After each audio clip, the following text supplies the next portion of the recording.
පස්සේ වීඩියෝ එකක් අරන් ආවා. ඉතින් මම අද හදන්න යන්නේ ඥාන කතා. ඉතින් ඥාන කතා කන්න ගොඩක් අය ආසයිනේ.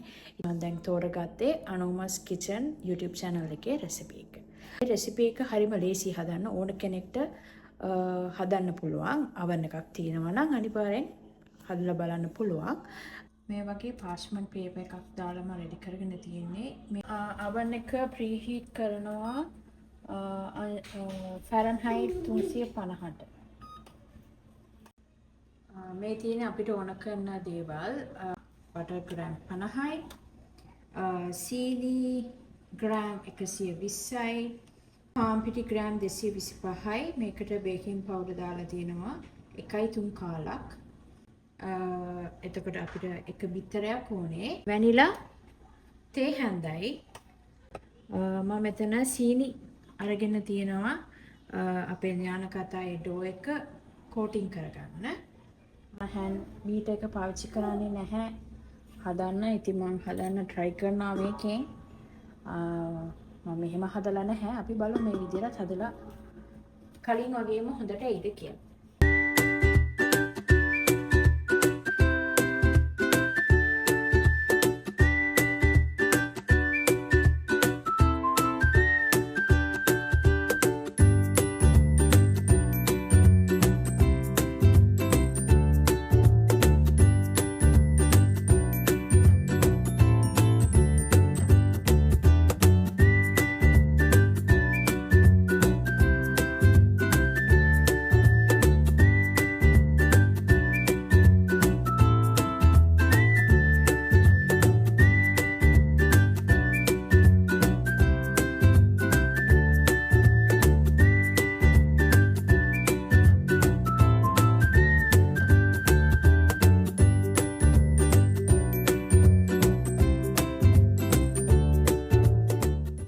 වගේ ඩෝ එකක් හැදෙන්නේ.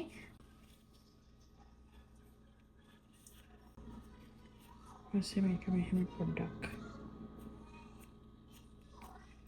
තරගන්න. හැබැයි පෙඩිය ෆ්ලැට් කරගන්න එපා. මේක ඊට පස්සේ මේ සීනි එකේ හොඳට තවර ගන්න. මෙන්න මේ විදියට කරලා මේක තියා.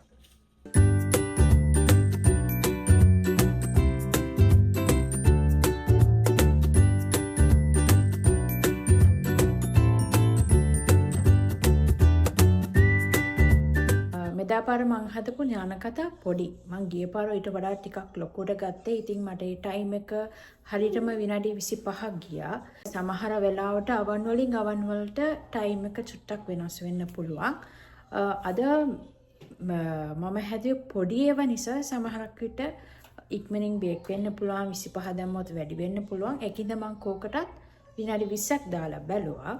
අපි බලමු විනාඩි 20කින් හරියට බේක් වෙලා තියෙදි කියලා. නැත්නම් අපි තව විනාඩි 5ක් දාලා බලමු.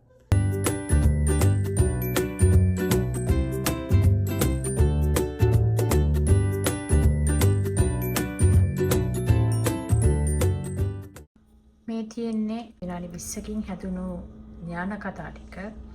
හොඳට තියෙනවා. මේ තියෙන්නේ මේ විදිහට මේ වගේ කල එකක් එන්න ඕනේ. Say hi. Hi.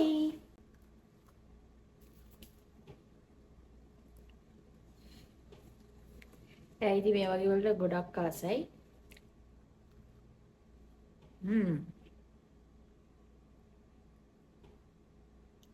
හයි. වැඩි පැණිරහත් නැහැ. කන්න පුළුවන් ගානක තියෙනවා. ඔගලොත් හදලා රස බලන්න. පොඩි ළමයි ඉන්නවා නම් අනිවාර්යෙන් හදලා දෙන්න. ගෙදර හදන නිසා ඔයගොල්ලන්ට බය වෙන්න දෙයක් නැහැ. එහෙනම් තව අලුත් ලස්සන වීඩියෝ එකකින් ආයි හම්බ වෙමු.